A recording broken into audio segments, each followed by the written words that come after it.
Okay, so here's some news, a quick rant here. 3 things I learned about getting into a car accident that nobody tells you about.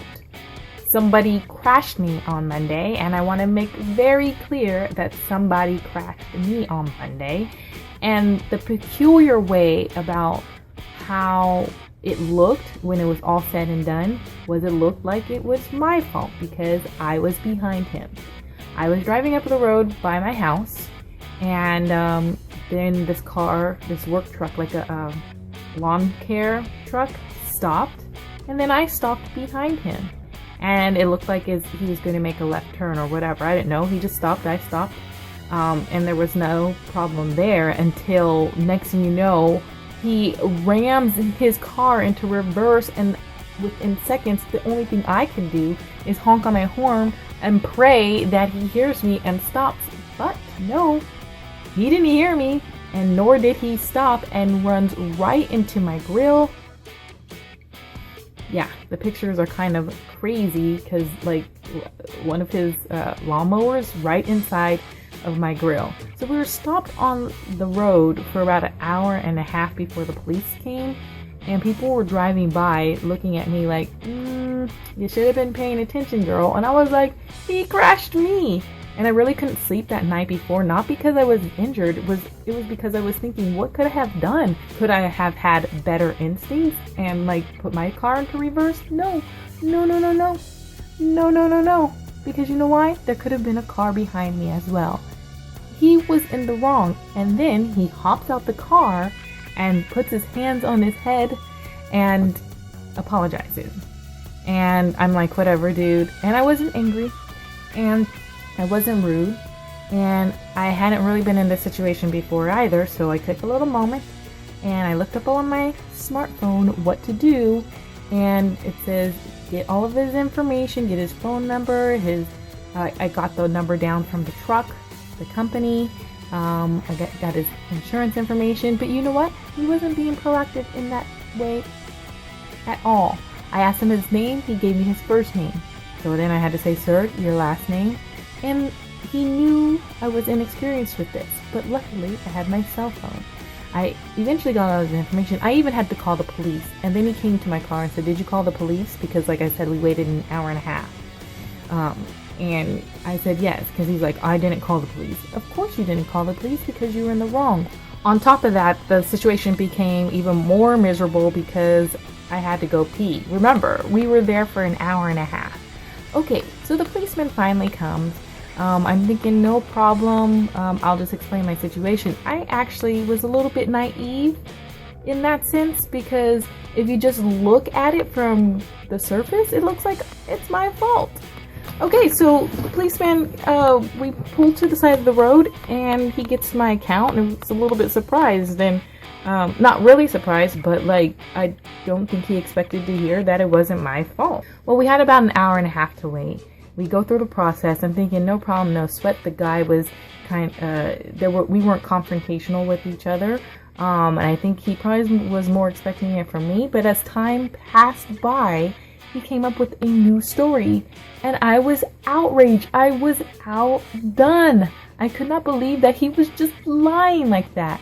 Come to find out, the reason probably behind his lie was so that he didn't get a ticket, because what he said was it was his fault, but he did not reverse. And so I'm like, really, dude? Really? Because so that means you're saying I was in motion, and if I was in motion, that would be my fault, but you're taking the blame. And so I think I know what was going on. I think the police officer knew what was going on, and without any evidence.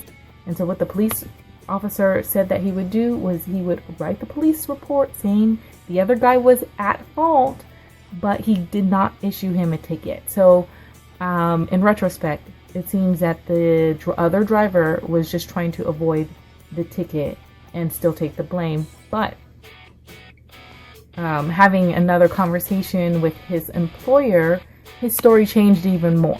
His lie grew and said that I rammed into the back of him.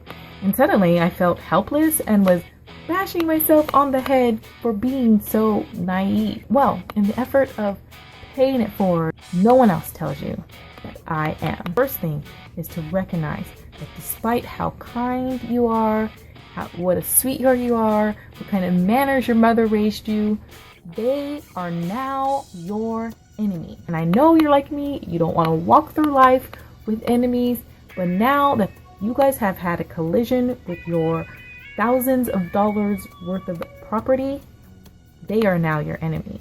So change your mindset and recognize that.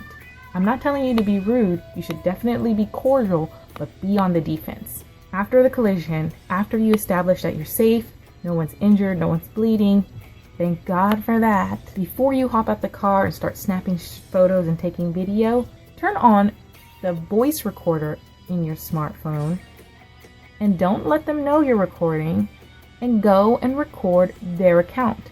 Most likely, if it's their fault, they're going to be apologetic. They haven't had time to come up with their new version of the story, and you can get the real and raw reaction of the person who is at fault. It is, in most states, illegal to record somebody without their knowledge, but this evidence isn't for the courts. This evidence would not be able to be used in the courts.